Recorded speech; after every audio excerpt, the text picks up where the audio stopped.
I started making films when I was a little kid. I grabbed my dad's 8mm movie camera, went out in the backyard with my friend and started making movies. Without even realizing what we were doing, we were editing in camera. Now, anybody can have a camera. Anybody can make a movie on their phone. Anyone can edit. Everybody's putting up edited things on YouTube or TikTok. And if you're lucky, you get to work on some really great projects with great people. It's amazing. My first job was on a Francis Ford Coppola movie. I got the job when I was still a senior in college, which was the crucial thing for me getting into this business. But the best education is to watch movies. There's 100 years of history to study. You can do that on your own, like just, watch old movies. That's good experience too. Anything you can do to get yourself noticed is a great thing. So just do it. I started making films when I was a little kid, when I was like 10 years old. I grabbed my dad's 8mm movie camera and went out in the backyard with my friend and started making movies. And without really knowing what I was doing, we knew that if it was a shootout scene, I would shoot my friend coming out from behind a wall and shooting his toy gun. And then he would take the camera and shoot me coming out from the other wall and shooting him. So without even realizing what we were doing, we were editing in camera because we knew how movies looked and we were trying to copy that. So we just started editing in camera. And when the film got developed, it was pre-edited because that's the way we shot it. When I got into high school, I started making bigger films and had editing equipment in my basement. And I got into splicing and using tape and razor blades and stuff to edit my films then. Was that 8 millimeter or 16? Well, actually, I started, that very first film I made was in 8mm, but then Cool. I bought a Super 8 camera myself, saved up to get a Super 8 camera, and that's what I spent all my high school using. Cool. And then when I got to college, I got to work in 16mm. And then when I got my first job, it was in 35, which was very exciting to have film that you could, huge frames on the film. You could hold it up You could and look see into. what's going on there. Yeah. So that was very cool. And, I'm old enough to have worked in 35mm for many years before we went into digital editing. How cool. I had an internship in college on a movie set at a movie studio in Queens, New York. And every day I would go down to the set and hang out with the actors and the crew. And then one day, since my internship was actually for the studio, one day they told me I had to stay in the office and not go down to the set anymore. So that was the day I quit, and I went back to the internship board and found a editing internship on a movie called Alphabet City, which is maybe not such a great movie, but it was great for me because it got me into the Brill Building, which in New York at the time was where most of the films were being edited. And I had a little editing table in the hallway because there wasn't room for me. So I was out there with my reels and putting, splicing trims back together.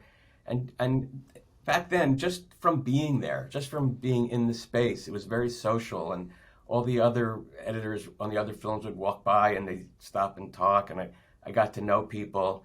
And just from being there and doing the work that was asked of me, word sort of spread that, oh, this guy is really a hard worker.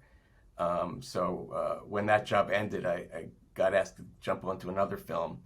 And that's what happens. It's just one job led to the next, and you meet more people. And I don't know if I chose it specifically, but, it chose me, and that's where I ended up. You were at NYU at college, is that right? Studying film? I went to undergrad at NYU, yes. What was that program like? It was like, here's some equipment, go make a movie. So it gave you the opportunity to just sort of go out and flail around and make your movies and have people analyze them and, read into them things that you had never thought about in class. But mostly it gave me the opportunity to meet some people, to network, and get these internships, which was the crucial thing for me getting into this business. My first job was on a Francis Ford Coppola movie, and I I got the job when I was still a senior in college. Wow. I started like cutting all my classes because I had a full-time job. It was only one class, my cinematography class, where the teacher said, if you miss a certain amount of classes, I'll fail you and you won't graduate. So his class I went to, and honestly, he was probably the best teacher I had at NYU when I was there. Mm. Um, so left work, went to his class, and ultimately graduated. But that was great because I came in one day, still a film student at NYU, and there's Francis Ford Coppola sitting in his office, which was sort of right around the bend from the elevator. And I Wow. don't know how I had the nerve to do this, but I just walked into his office. He was reading the newspaper. I said, "Hi, I'm going to be working on your film," and I introduced myself to him. It was pretty amazing. What was it like working with him? How often would you interact with him? He was very nice. I mean, he would be just there in Hmm. his with working with the editor. Hmm.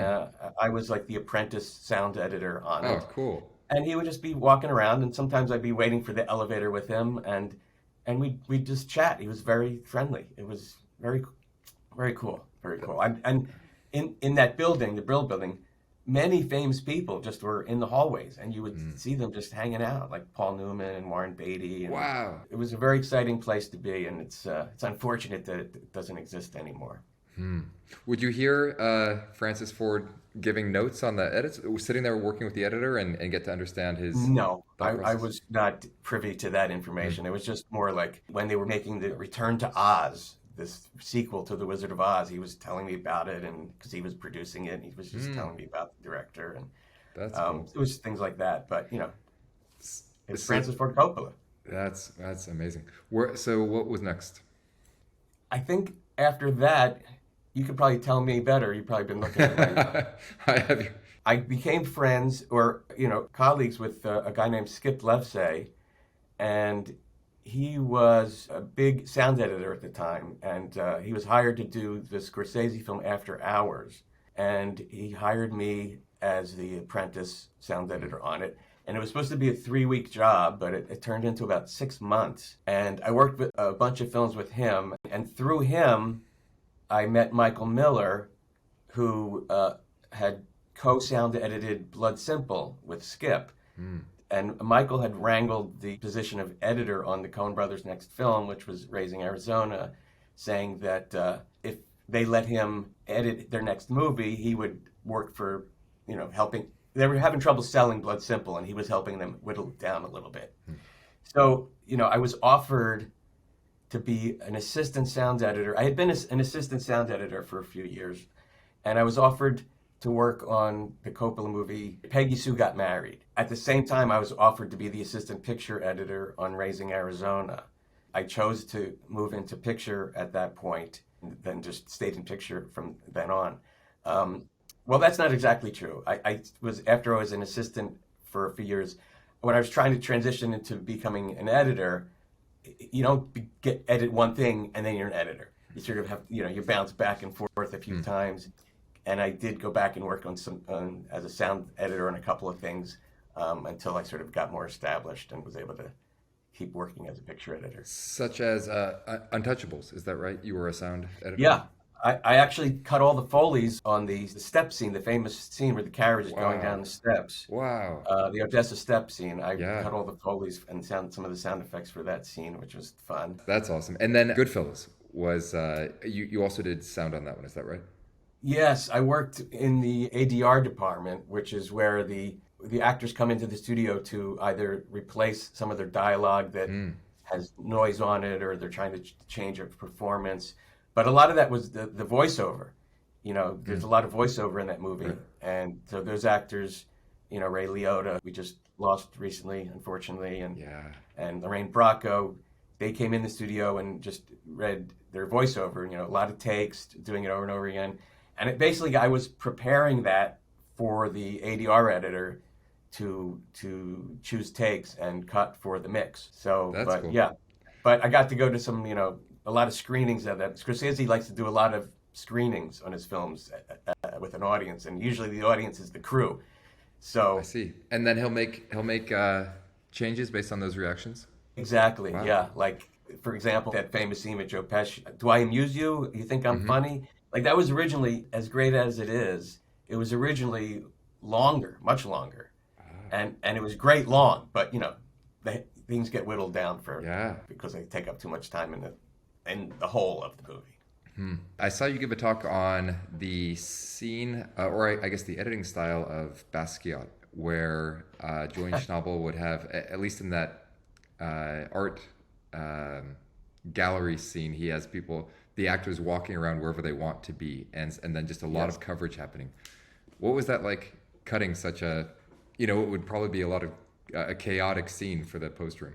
Well, yeah. I mean, you just look at the footage, and you just confused. Like, how am I going to put this together? There's not really coverage. It's like single Steadicam takes, and nobody does the same thing twice. It's Wow. just they're all over the place, and that was his direction to them. They were like, "Well, where should we go?" And he would say, "Just go wherever you feel. Just do what feels natural." Yeah.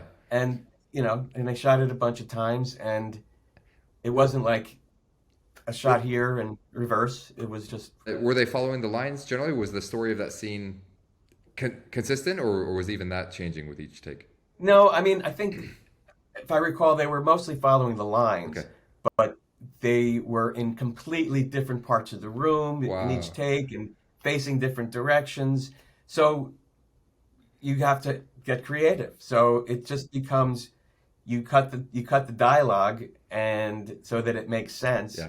and then you just find a place to cut the picture that's on an action or on a move or something that doesn't jar the audience, and miraculously it flows because it seems like it's a continuous conversation and your eye accepts it even though if you examine it everything is completely off. Mm. So he wanted to be artsy and he wanted to do things his own way even though film had been sort of planned out, and the way films were made had been established for over 100 years. But Julian wanted to reinvent everything, How funny. and so I had to come up, with Julian in a lot of instances, how to put stuff together that made no sense to me.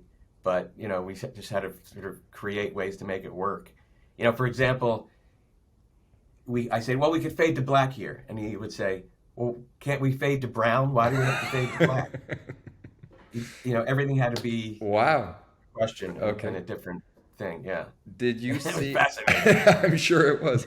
Uh, and you worked with him for a while. Did you see his style change over the years, or how did he? Well, he became more sure of himself Hmm. and what he wanted. And, I did Before Night Falls. When we first showed the director's cut of that film, it was like about 3 hours and 40 minutes. And the lights went up, and he was like, "It's perfect." And the producer and I said to him, "Julian, it's great, but we have to cut about 90 minutes out of this movie." And he's like, "Why? It's perfect." And so it was a lot of work. It was a chore to sort of get him to agree to lose this scene or that scene or Yeah. shorten Oh, I'm this sure. scene. And that was Javier Bardem's first movie in English. Oh. So Okay. Wow. he was learning English as he went, along with learning to speak Spanish with a Cuban accent. Oh. So he was amazing. He was great, Yeah. and He's great. that movie also had voiceover, which Hmm. we recorded a bunch of times as his English sort of got better. And so, what was it like working with the Coen Brothers on Barton Fink, Miller's Crossing? How does their style compare to these other iconic directors? They're amazing. I learned so much from them, and I was such a privilege to just be able to sit in the room with them and Hmm. and do the work. On Barton Fink, it was really just the three of us in a room for the entire time putting Wow, it together, that's and amazing. I felt like I was like the third brother, That's so cool. which was really amazing.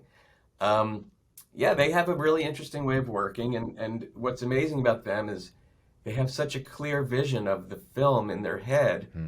that when you compare the finished film to the screenplay, it's like so close. There's Hmm. like barely a drift. Hmm.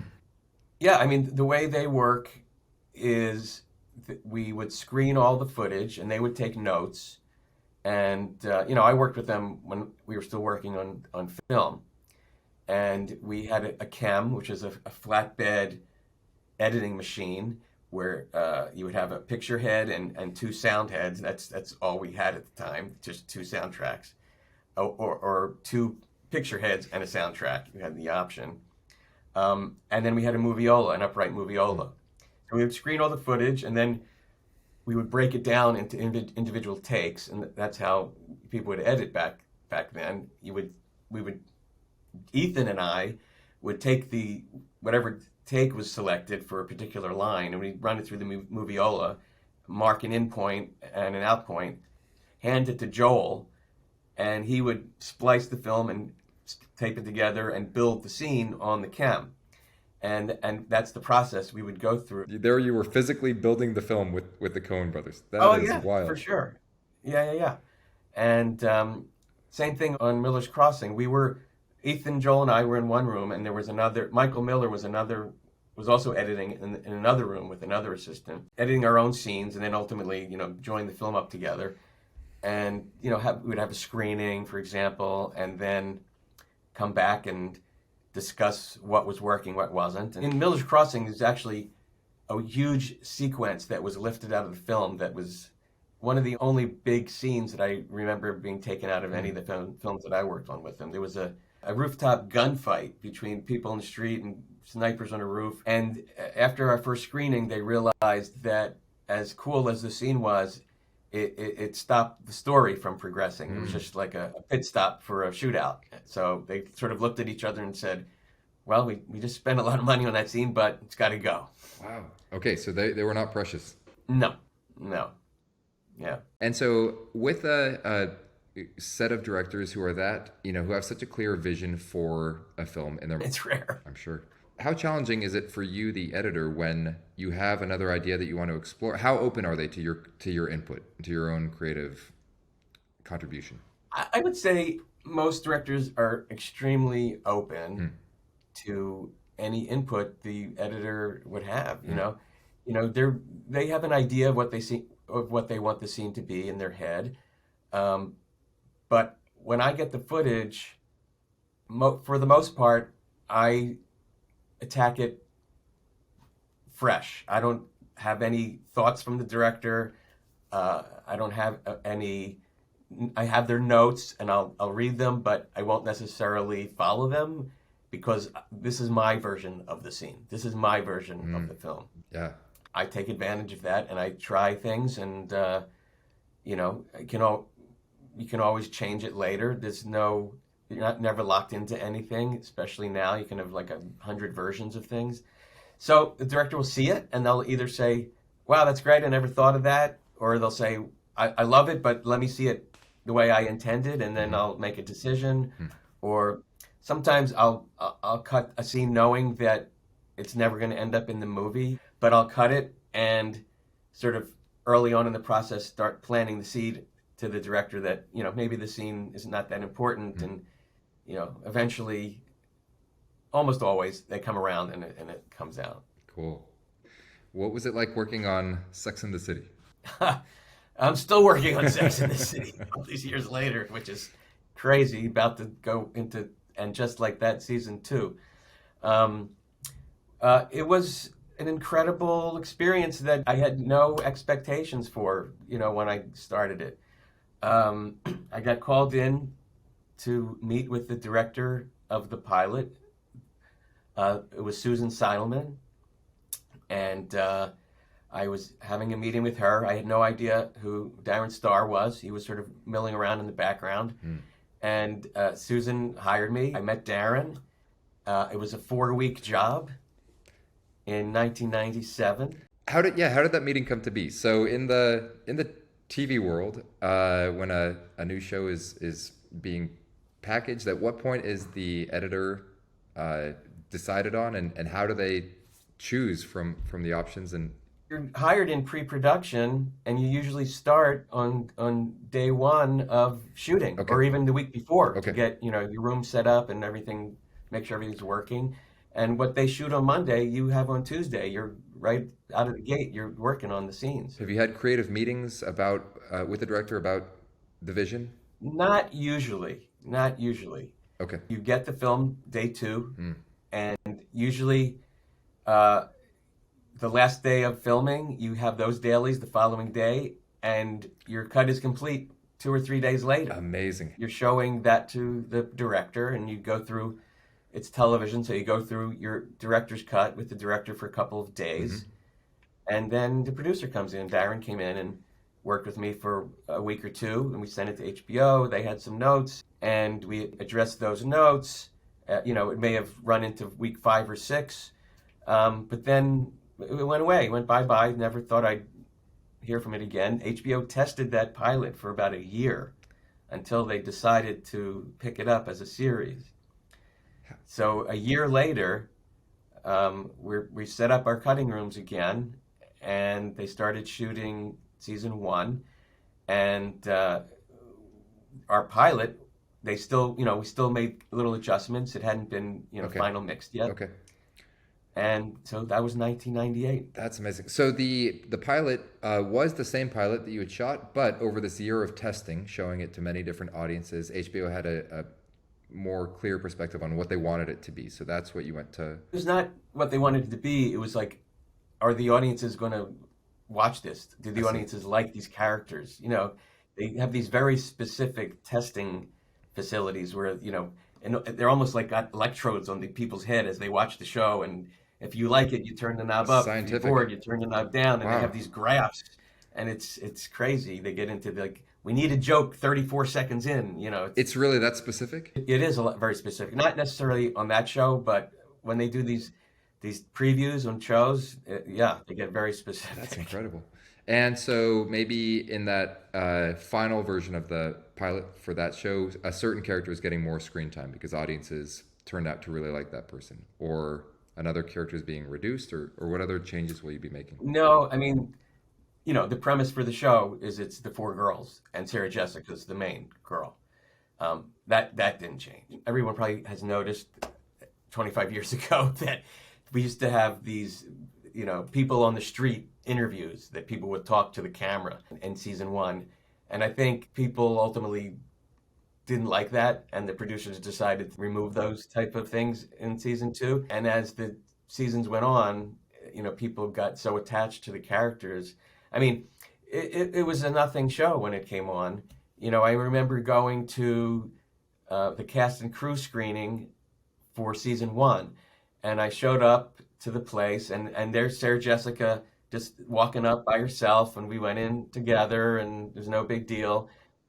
Cut to season 4, and it's like security and limos and red carpets, Wow. and it was crazy. How amazing. It was very iconic show, and it was, it's amazing to be part of something like that. Yeah. So 2 or 3 days to cut that first edit sounds, That's how it works in television. wow. Yeah, I mean, you're done. The show has been edited to be edited, sound effects put in, temp music put in, ready to air, That's wild. and that's television. Okay. So I imagine with a streaming show like Tokyo Vice that you're working on now, you have more time. Well, I'm actually Tokyo Vice is complete. That's on HBO Max now. They are about to start shooting season 2 in a few months. I'm actually working on season 2 of a show called Sweet Tooth right now for Netflix, which was a very popular show on Netflix when season 1 went on the air. So we're hoping to air season 2 at the end of the year, something like that. And because they're released all at once typically, or in Yeah. batches, does that mean, is it more like a feature schedule where you have more time to do your own edit, more time with the director's cut, or is it similarly fast? It's similar on shows like Sweet Tooth, where there's a tremendous amount of visual effects. That's what usually takes the time. We have to wait for the companies to deliver all those visual effects, but it is an extended schedule, and it's mostly because there's so many opinions that we have to go through. We start with my cut, and then it goes to the director, and then it goes to the showrunner, the producers of the show. Then it goes to the other producers of the show. The case of Sweet Tooth, it's Robert Downey's company, Team Downey. Then it goes to Warner Brothers execs, and they send us notes. Then it goes to Netflix, and they send us notes. So by the time it gets to the point where everybody's happy, it's weeks down the line. Do you prefer TV or film? And what are the pros and cons of both working styles? Both have been so good to me. It's hard to choose. The biggest difference is time and politics.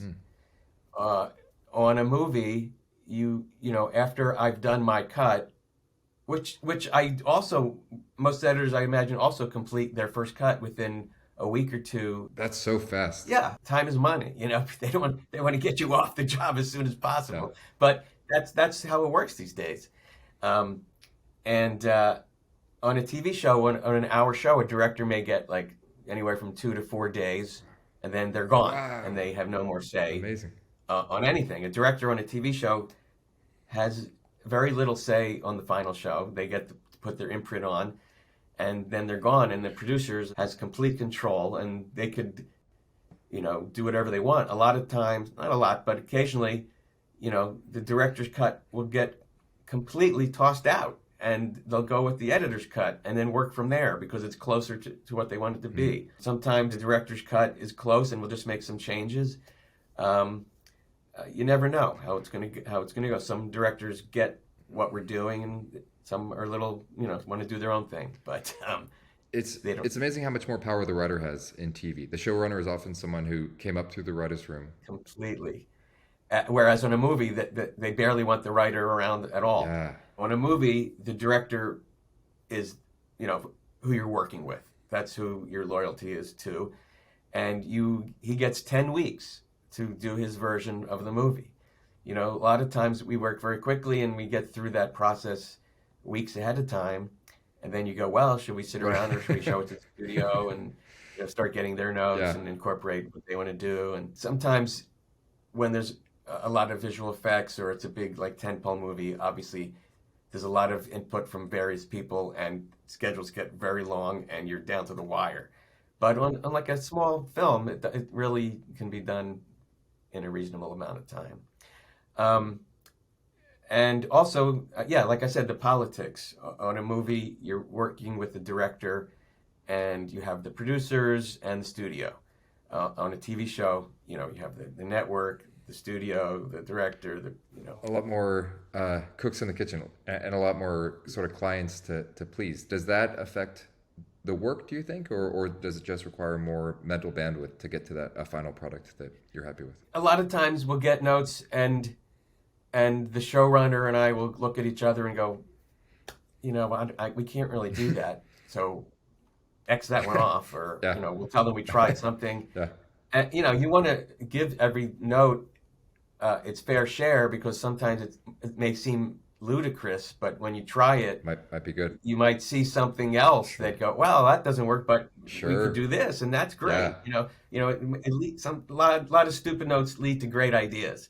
So you don't want to rule anything out. Although when you see them at first, you're like thinking this is insane. Funny.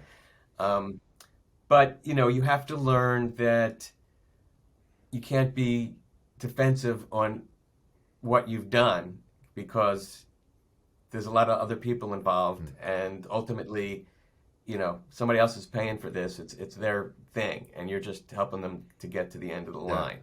And you just be open to things, and it always leads to a good place for the most part. And a lot of time today, because you're on a computer, you're working by yourself. Today, especially, people are working remote, so you can get these notes in your email, and you're in your own house. And you could be screaming like, "What are they? They're crazy! This is never going to work."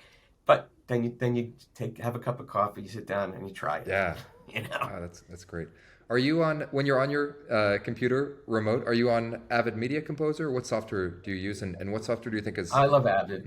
I'm an Avid guy. Not that I don't like other systems. I don't know them. I don't need to know them. I'm happy with Avid.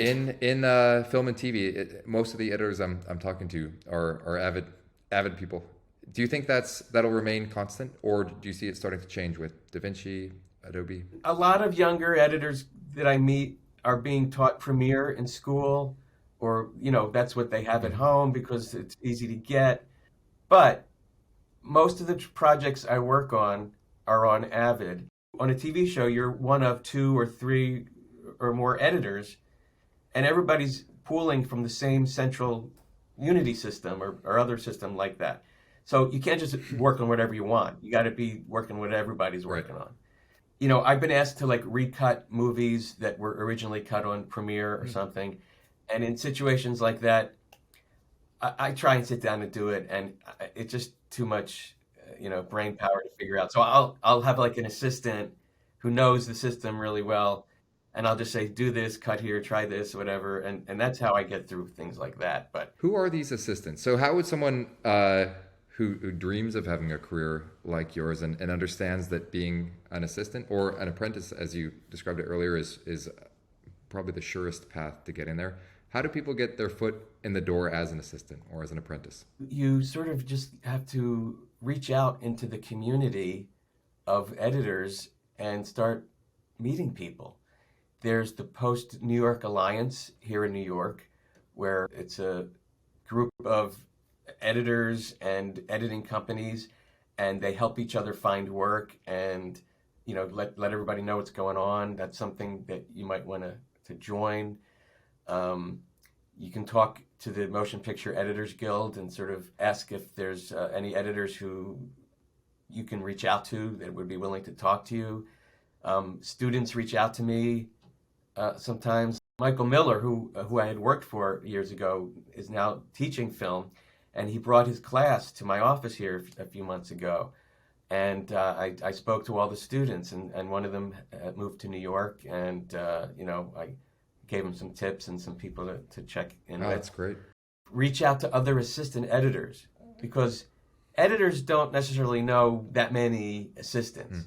or need assistants if they're working because they have one. Unless you get incredibly lucky and their assistant quit that day and they're looking for somebody to fill the spot.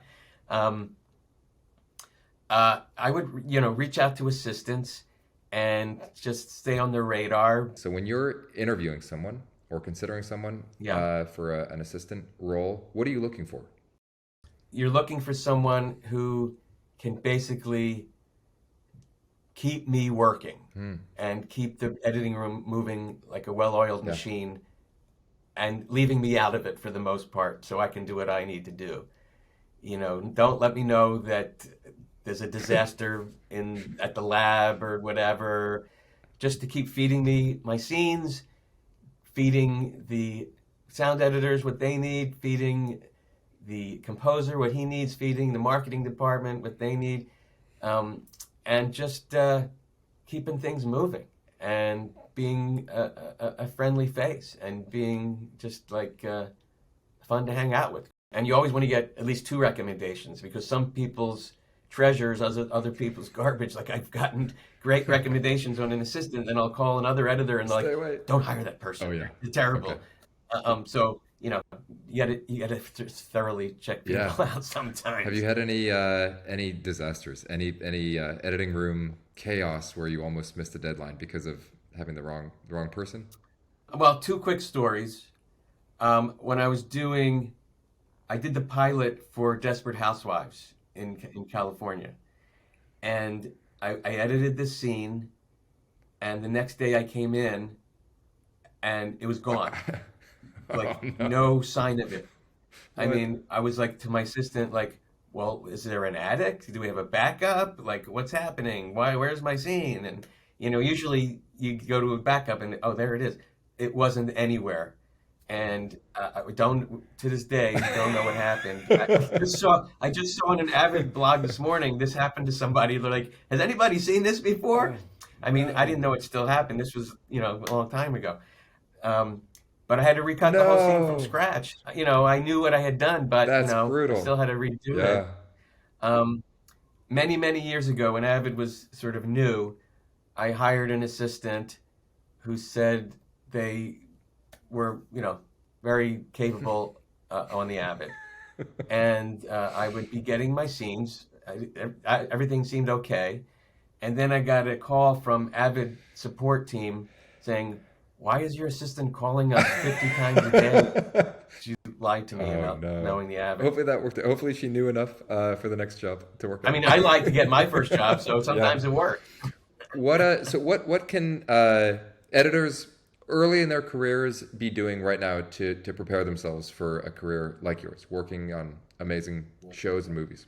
The advice that I was given, and I can give other people, is just cut anything you Mm, can get your hands on. You need the experience of how to handle different types of things, whether it's a music mm, video or a little documentary or a little whatever. Your friends, shot a little movie on his iPhone. You can edit it. Just get your hands on some footage and start cutting it together. See what it's like. See what editing mm, is and what it can do and how it can save a mm. movie. Take a good movie to be a great movie, or they say the difference between a good cut and a great cut is 2 frames. I Wow. don't know if Yeah, that's still the I'm case, sure it is. but sometimes Yeah. it is. Um, another quick story about how I got my first feature, which is just kind of very bizarre. I was working as an assistant editor, and one Sunday afternoon, I was home in my apartment. I get a call. Hey, we're doing this little movie, and we got your name to be. Would you come interview to be the editor? And I said, the assistant or the editor? And they said, no, the editor. We got your name. And I said, well, thanks for calling, but I have a job and I can't really leave. And thanks for checking in with me. And I sat down and I said, after a few What minutes, did I just do? the guy I'm working for, his advice is take anything you can edit and jump on it. Yeah. So I was like, what am I doing, turning this opportunity down? So I called the guy back and I said, yes, I'll come in for an interview. I went in and I met with the director and the producer, and for some ungodly reason, they hired me. And so I had to go to my editor, whose advice was cut anything you can, and tell him I was leaving the job. And he got a little upset with me that I was following his advice and taking advantage of this opportunity. So I'm cutting this movie, and I have like no idea how I got this job. And at the very end of the job, I said to the director, "How did you find me? Like, how did you get my name?" And he said, "Oh, well, my my brother is in this fraternity at Emory University, and one of his frat brothers said he went to high school with this guy who's a great editor, and that he gave us your name." So this was a friend of mine from high school Getting you. who's joined a fraternity, and the guy, his frat brother was making this movie, and that's how I got that job. Getting your first feature job. Wow, that's amazing. What are the highlights of this career? And after, I want to know what are the worst parts of it? What are the hard things? What are the challenges? So if you're selling this to a person who is unsure whether they want to commit their lives to editing films and TV, what would you tell them? It is a great career, I mean, it's a freelance career. So one of the things is you have to be able to accept that you're not going to be working all the time and you're going to have to find a job all the time after your job ends. If you need a steady job that's a staff and you're getting paid every time, every week, maybe it's not for you. But if you are up to the challenge of you know, meeting amazing people, um, you never know who's going to call you next. Um, and if you're lucky, you get to work on some really great projects with great people. It's amazing. I mean, you get to work on something, and when it's finished, it's out in the world, and it's something to be proud of most of the time. Um, it's long hours sometimes, but that depends on your work process.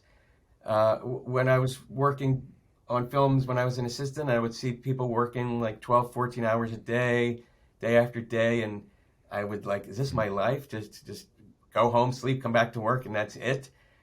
But then when I started being an editor and learned how to edit in a very efficient fashion, I learned that you don't have to work that many hours as long as you get the work done, as long as you make the deadlines and everyone's happy. you're on your own time for most of the time. I'd say 80% of the time you're working by yourself, so you can set your own schedules. If you're working with a director, they're the boss. You work when they want to work.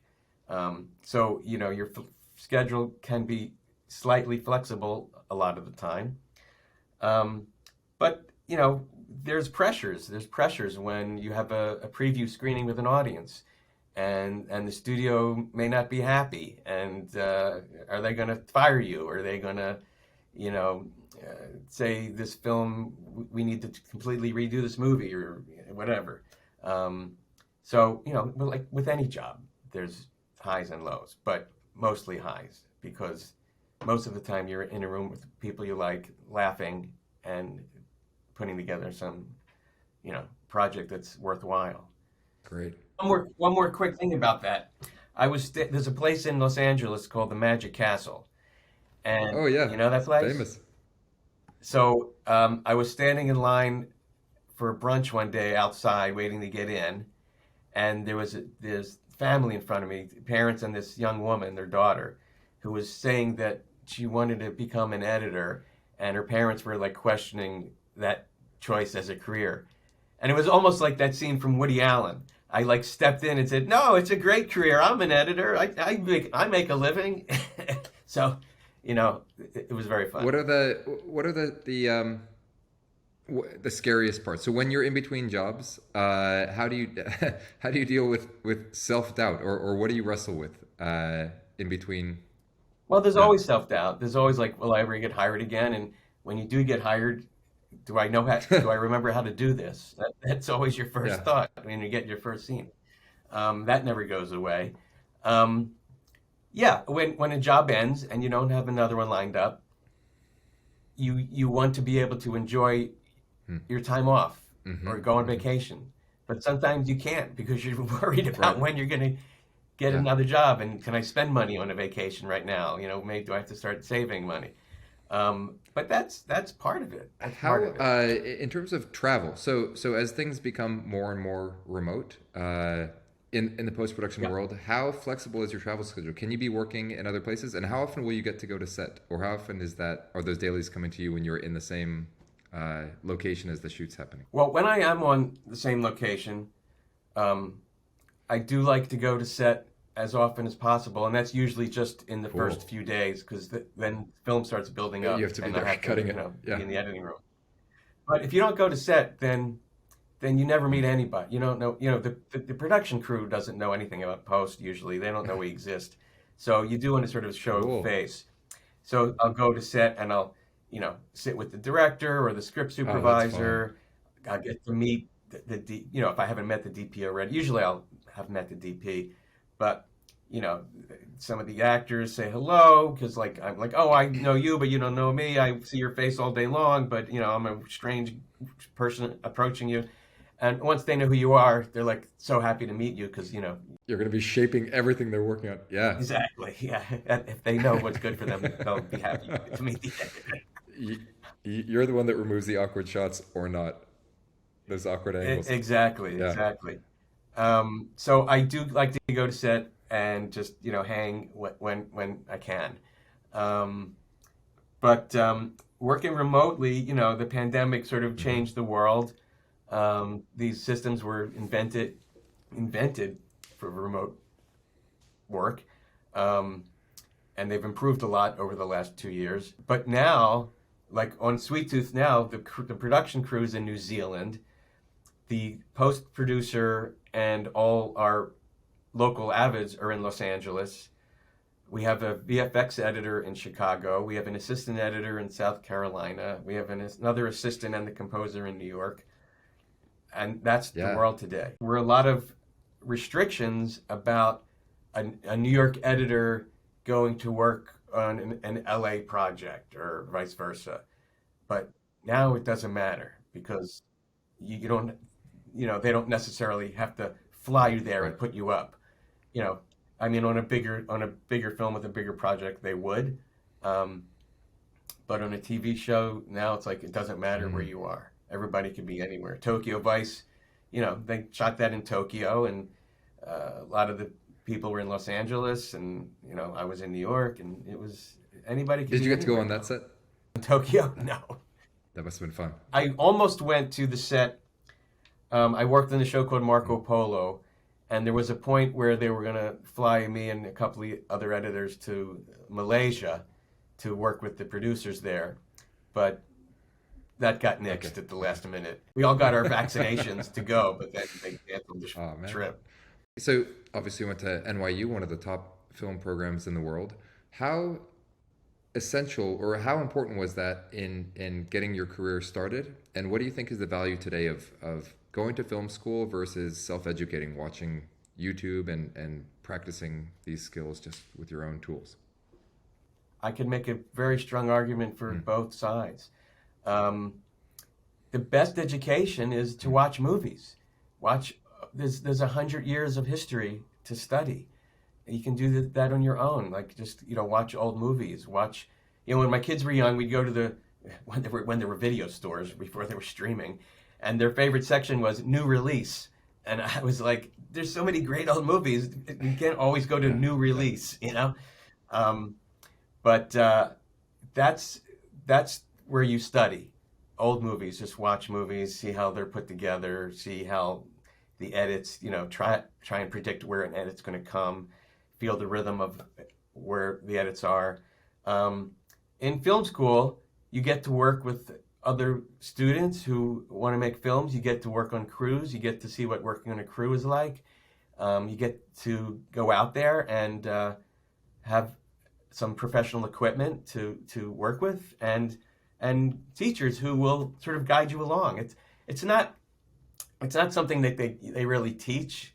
It's more like you can learn film history, um, but they sort of just like when I was there, they just sort of throw you into the world and say, "Here, go make a movie," and then we'll talk about it. We'll say what you did right and what you did wrong, and what's working, what's not working.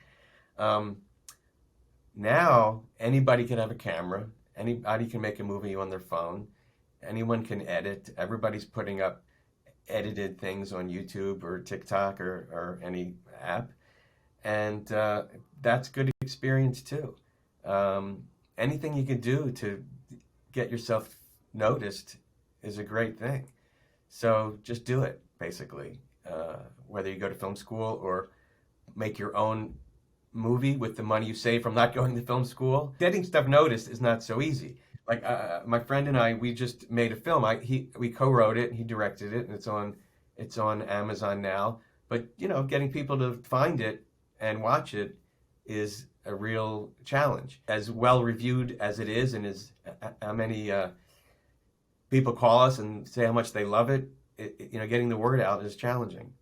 And it's called Making the Day, by the way, if you want to check it out on Amazon. With Michael Canzoniero. Michael Canzonero. Yeah, it's actually about a guy trying to raise money to make an independent film. How did you raise the money to make it, and how did you get it distributed? How did you get it onto Prime? Mike Wow. self-financed it. He owns a production company called MCM, and he owns a lot of the equipment that we used to make the film. So we were able to save money on all the renting cameras and lights and all that stuff. And it was made over a long period of time. He started with the premise of the lead actor actually got into this situation where he borrowed money from these switchblade dealers in Italy to make his own film, and got into trouble with them when he couldn't finish No the film, way. and they basically were threatening his life. And so he went to Mike and said, "Can you help me finish this movie? These guys are going to kill me." And Mike said, "Well, I can't really. Your film is period, and I can't really help you finish that film. But I'd love to make a movie about About the, what you're oh going through wow. right now." And Mike started shooting this film with a bunch of actors sort of improvising scenes, and then I came in to sort of put those scenes together, and we sort of built the film out. Like we would watch it and go, "Well, what's the Yeah. story of this movie?" And we would like write scenes to sort of build on what we had. We realized that this lead character had sort of a good repartee with one of the other actresses in the film, so we built her part up to be the co-lead of the film, kept writing scenes for her, writing scenes for him. We would edit them together, and then say, well, what else do we need? So basically, I say we edited the film and then we wrote it, and incredibly, it came out, and it's really good. So no one's more surprised than me, but people seem to really enjoy it. So if this helps get the word out a little bit, I appreciate it. So right now you're working on Sweet Tooth. What else is coming up that we can look forward to? Well, I just did this movie Marry Me with Jennifer Lopez and Owen Wilson. That's out now, and Tokyo Vice. Working on Sweet Tooth season 2 now. They're going to roll right into season 3, and hopefully we'll be starting and just like that season 2 very soon as well. So very busy these days. A lot of it's a good time to get into film, get into editing. There's so many streamers. There's a lot of product that's needed, and this is the first time. These last couple of years is the first time in my career that every single person I know is working. You try to get an assistant editor, sorry, there's none left. Try to get a music editor, sorry, everyone's working. It's amazing. So if you want to get in, there's opportunities. It's a golden age for post-production. That's awesome. It really is. Well, thank you, Michael. So much great wisdom in here, so many fun stories. Really appreciate it. Thank you. This was great. I love doing it. Thanks, Nick.